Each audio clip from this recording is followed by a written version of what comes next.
I was telling Stacey, we haven't really talked about the shows that we've gone to much. Like, we haven't talked to each other, and we're trying to save most of it for Sunday so that we can just like fill a whole episode about that. But we wanted to see how your show was. My show was amazing. Like, but at the same time, I feel like I blacked out during the entire thing, and it was just like this sort of like weird, vague memory I have. But at the same time, like, obviously I was there. I have video. I have photos. Like, clearly I went. Yeah.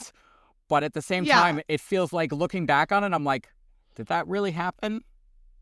I totally get that, for sure. Yeah. So, yeah. It's like a fever dream. Yeah. Understandable. Yeah. That's fun. How far back were you at the Madison show? I was like 5th row if you are counting rows. Yeah. People. Yeah. I mean, I think my videos came out okay. I tried to get video of him talking every single time because, you know, you never know what he's going to say. So it's the video where he's like, I can't count, I can't read. Yeah. I like in DC, he was like, people had a sign, were holding up a sign, and he was like, I don't have my glasses on, I can't read that. Yeah, and then Adam, I guess, told him what it said, and he's like, Adam just told me what it said. That's not appropriate. People had fun with it. Well, I'm glad you had fun, and yeah, I'm glad you have tickets for the next one. Let's maybe talk about the songs that you picked that we're going to talk about today. Perfect. So I'm pretty excited to talk about, which one do you want to do first? I'll leave it up to you. Let's do chronological order. Okay, so BNBG. I'm so excited to talk about this song. Let's pause it for a second and listen to like half. I love this song. I'm so curious about when he wrote this song. Yeah. Right? Like, I know, like, he makes up characters and shit like that. Yeah. But at the same time, he pulls from real life. So, like, obviously, like, you know, paparazzi follow him around. He could be with a friend. It's so, like, you know that every time he was spotted with anyone, they're like, oh, brand new love thing. And I'm like, but also I feel like this is him, like, talking, you know, like, having his, like slutty anthem. Mm-hmm. Yeah. And why not? Yeah. I imagine when he wrote this, it's like 10 years ago, probably, like something like that ish. You know, that's a long time ago when he started writing that album. Yeah. It's a very sexy song, though, no matter what. Just like the beat of it and like his voice. How raw his voice sounds. Yeah. Like, I really like how like gravelly it sounds. It definitely has a different like kind of like sound to it than his usual tracks. So I really liked that. And it's so cool to like talk about his old music now that the new album is out, because you can kind of compare it a little bit. And I know he's talked about now like how he used to have to just like harmonize with himself. Like now he has other people doing like backing vocals and stuff on his songs. Like you could hear that there was like multiple voices, but it was all him. Yeah. So that was pretty cool. Yeah, I mean, I feel like it's kind of a online dating type of like song, oh, for right? sure. Like, like that's basically like if you take the lyrics at just like their face value, it's like meeting some girl online in Tokyo, right? Like, but I also just like how he's talked about how he can write about very specific things to him, but then people can apply them to like their own exactly situations, and kind of it can be more meaningful than just that one specific situation. So yeah. And just I feel like I didn't even think about the like whole like, oh, brand new, like what paparazzi type, like, yeah, that's a good connection too, I think. Because you know every single person who's famous, whenever they step out with anyone, even if it's like, you know, someone they've been with or not, it just people assume. You're under a microscope and it sucks. Yeah. You know? So like every new person that they're seen with is a love interest. Yeah. Right. I like the line, we stick together so we're not on our own. Like that's like I don't know that I don't think I've ever like kind of noticed that line before. And just kind of that, finding some sort of companionship with someone, like no matter how short-lived it might be, it's kind of like always nice to like lean against somebody. Yeah. It's like you just have to kind of like have somebody so that you don't feel that alone. Loneliness. Yeah. Wings up. Bye-bye. It was very short-lived, right? Wings up. I mean, he left Tokyo, so he can't bring her with him. Yeah. Yep. All right. Let's listen to the rest. I mean, obviously he's talking about needing companionship. Yeah. Maybe not necessarily. I feel like it could be even like not necessarily a romantic one, just he needs someone to lean on. So like it could be this person he just met, it could be the next person that he meets, he'll bring someone else up, which I feel like could be a callback to like Ring, which is also on the album. Yeah. I wonder, you can write about this and not like think that it's good necessarily. Mm-hmm. Like I feel like it's kind of a neutral sort of like feeling about it. It's not like it's good, it's not like it's bad, like it's just like it is what it is kind of thing. And it's almost, you feel like if you're writing about it, you do feel some type of way about it. So it's like it's just that monotonous like, oh, I'll just find someone new to like help fill the void, exactly. I don't know, it's definitely interesting, and I feel like it would be super interesting to like know, well, I mean, I feel like he has just grown so much since this album personally and like musically, that I mean, he grew from 2020 to Decide, and then if you take 2020 to The Crux, it's like leaps and bounds. It's cool hearing all those Joes, harmonizing. Just pictured like multiplicity, like there's just a bunch of Joes and they're just harmonizing, I love that. Had a very 70s feel to it, right? Would you agree? Mm-hmm. Yes. Oh, I was going to say you were like grooving to it, Stacey. Girl, I was feeling it. Like, I will fully admit, this is the one album I haven't listened to the most out of all of his albums. Yeah. And I'm like, I've probably heard this once or twice before, full transparency. And I was like, oh, snap. Like, kind of like this ending and this kind of like, effect that he did at the end with his voice. And I really like how different his voice sounds on this track. I almost feel like the Baby Girl is like the 29. Like it wasn't necessarily, it was something he added because he needed something, but it wasn't necessarily planned originally when he wrote the lyrics. Yeah. Like when he wrote some of those deeper lyrics. Because it just feels like it could be about anything, and then he's like, "Oh, I need a hook." That makes me like fascinated with like his songwriting process. Like, what did he come up with first? Like, probably like those lyrics about feeling alone and needing companionship, and then it's like, let me make this like more fun, because I feel like he's always trying to hide like his, not hide, but like like mask that vulnerable, sensitive, that side of it under like a fun facade, kind of like, which makes for definitely for really fun music. But it's just interesting to kind of think about what his process might have been for writing this song. I also would love to know what came first, like the lyrics or the music. Mm-hmm. Yeah, that's always like fascinating. Because I'm always curious about all of his music. Like, does he have a tune and then he writes to that tune? Or does he have lyrics and then he writes to those lyrics? I think he probably does both, but who knows? Like, isn't that such an interesting process? Because I saw an interview with Billy Joel, of all people, and he was like, yeah, I usually do the music first, then the lyrics. With We Didn't Start the Fire, he goes, that was the first time ever I had to write music to lyrics. So it'd be interesting with Joe, like, what's your process? Does it change? Like, yeah. Interesting. Do you have like lyrics sitting around, and then like sometimes you just have music and you're like, oh, those lyrics that I wrote would fit to this music? Or like, do you have lyrics and then you're like, oh, I need to write music to fit these lyrics? It's, I would say, knowing a little bit about how I could perceive his brain working, he probably goes back and forth, like you said. But I love it. Yeah, I don't know.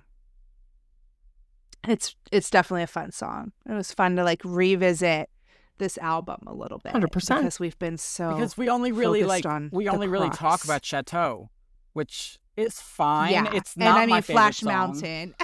but Flash Mountain is like on this album. You know what? Flash so- Mountain has found its place in history.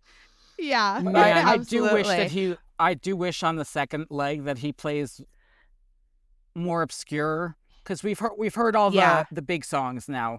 Like he can go Mhm. back Yeah. and play Change. Roddy is from this album too, though. Oh, yeah, like all yeah. 3 of those songs were so good live, like, and just changed my perception of like those songs. Even Chateau, like I was fine with Chateau, but like, man, now Chateau has a whole yeah. nother meaning for Oh, me. yeah.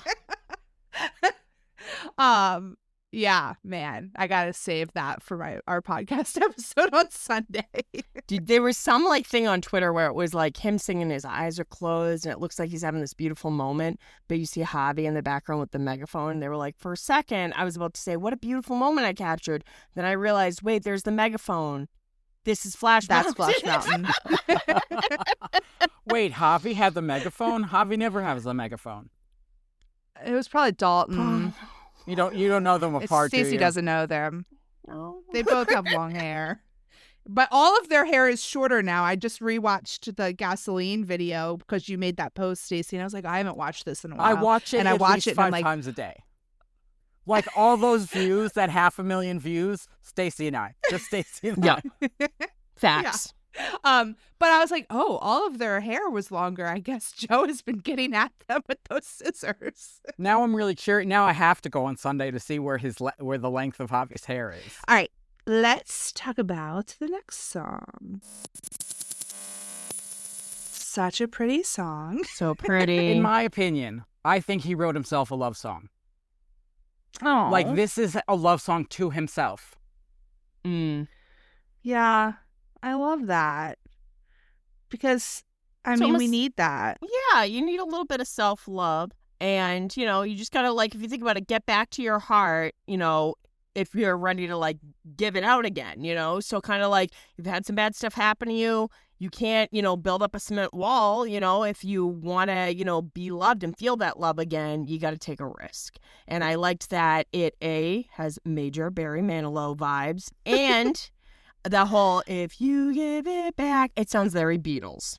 Yeah, yeah, But also he has this support system that like gave him heart when he didn't have any, and then he can Mhm. give it back to them now.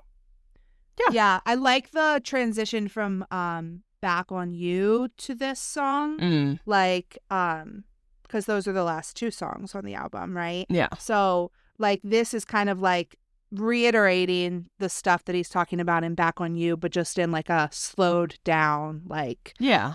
version. But it's more, I guess, internalized for on Crux for him, instead of like putting it back to his friends and his family and his sisters and his parents for like, you know, Golden Line into Back to You.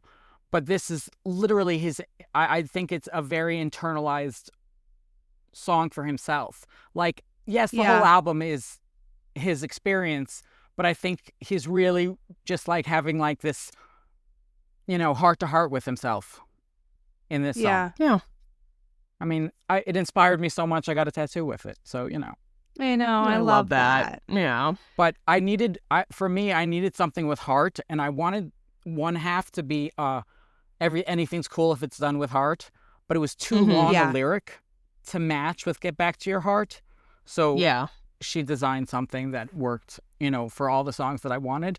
But I just think Get Back to Your Heart, like, is such a strong lyric that you don't, and it's so simple that you don't think about it. Exactly.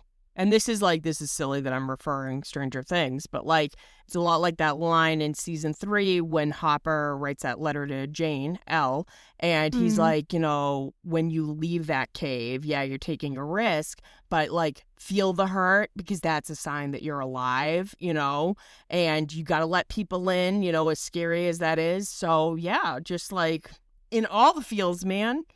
Yeah. All right, let's listen to the rest. I can see why this is the last song. Like, this is perfect closeout, perfect final curtain, you know? And usually, like, the title track is the first song, but I like that he said that he kind of, like, talked with his dad, like, what should the layout of this be? And I kind of, like, I see the genius in it. Like, it's perfect, you know? Perfect, you know, kind of, like, ending song, ice sculptures melted, you know? We're ending the night, Yeah. you know?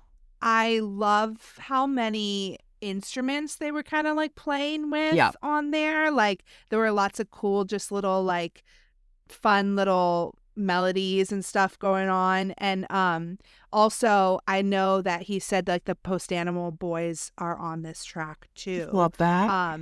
So I love that you can like hear all of them. Like we were saying before, he was just harmonizing with himself. And now we've got all of these other voices that are his actual loved ones, like in the room with him, that he gets to like have that like memorialized. I feel like he has talked about how special that was for him.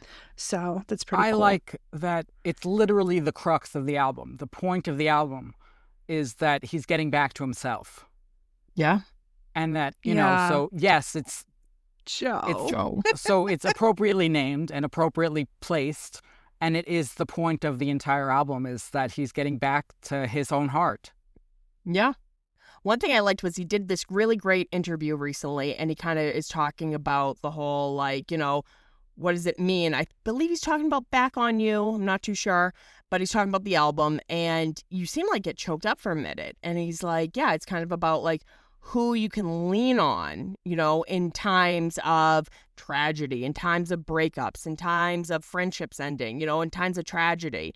And like, I personally can relate to that because I'm like, I gotta be honest, like my friends came in clutch, you know, and they all showed, you know, who was around, you know, for a late night conversation to distract you, to, you know, talk about the uncomfortable kind of conversations and stuff and see you at your worst. And I'm glad that he had that with friends and family. And it kind of like he got back to his roots. And he seems kind of like, you know, it is what it is.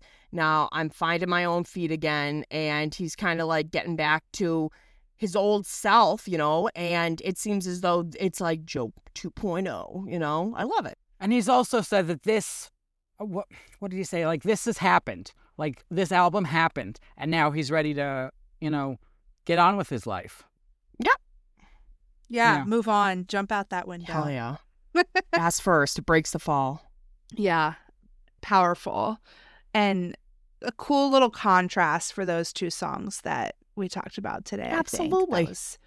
That was kind of fun because they're both about that connection that you need, but like just such a different, like, a different kind of view and a different, like, seeing that connection in a different way. Which so, I told Stacey I was going to bring this up. If you think about it, Last Goodbye from Post Animal is the same sort of thing. Yeah. Which I'm convinced. Yeah. Last Goodbye. Ugh. I'm convinced that it's a love song to Joe Keery. Oh, I need to look up the lyrics real quick. So it's like a love song from the Post Animal Boys to Joe. I don't dream when I dreamed back then. We got to do an episode on Definitely. this one. All roads lead me right back to you. And something, It's Last always Goodbye you, and Joe. It Don't Feel Right. Something like, I got a feeling that it's feeling like the last time. I don't know. It just made me feel like they were singing like, I'm glad we're back together again. And it won't be like the last time when we said goodbye. Yeah. Yeah. So that means that all the songs Here we are connected. again. There you go. I mean, they are, because they all come from like their brains and like. They're telling stories, you know? They're amazing songwriters. There isn't a prize. I love the end of that song. There isn't a prize for hanging on longest. There isn't a fight. Aw, I love that. The new song is weird as fuck, but I like it. It's very Muppets. So good. Oh my gosh. Pie in the Sky. That's going to be my favorite song this summer. Like, okay, this is like completely off topic, but I was like really in the feels, like wanting to read all this angsty stuff and like listening to like Bon Iver, just like it was cloudy. Yeah. And then yesterday morning, I'm like, oh, that new song came out. Let me put it on. And I like remembered to put it on like right as I was getting to work. And I was like, how am I supposed to not have a good day now? Thank you. Like, this was fantastic. I mean, they played it just like they played one of their like, new songs in the Setting Sun. I thought that's what the next single was going to be because we've heard it, and that's a great song too. Juan was so funny. He said that song gave him like the OC soundtrack vibes. I was like, I can see the way Megan's like, yeah, like early 2000s, like indie rock. Which that makes like, sense totally because I tried to set it to something on Instagram and I'm like, why can't I find it? That makes sense. Yeah, it's not released yet. Yeah. Yep. Man, I wish we had heard Pie in the Sky, but now it makes me excited for like the Post Animal like solo shows because we'll definitely hear it then. And then maybe they'll play it in Atlanta. So that would be fun. Well, that was a lot of fun. Definitely, it's so cool, especially to hear songs from his first album as a solo artist and then songs from his last album. Tons of fun to, of course, just talk Joe and listen to his music because I, for one, I'm not sick of it yet. So, let the good times roll. Absolutely not. No, and those were two really good picks. So thank you, Eli, for picking those songs for us to chat about because I definitely was glad that I did that deep dive on them and listened to the lyrics and, of course. I love that. Yeah, it was great. So thanks, as always, for coming on with us. We always enjoy chatting with you. Yeah, so I don't know. What have we been saying? It's been like over a month since we have recorded one of these. It's not catch on the flip side. It's like peace, right? Yeah, peace. Peace.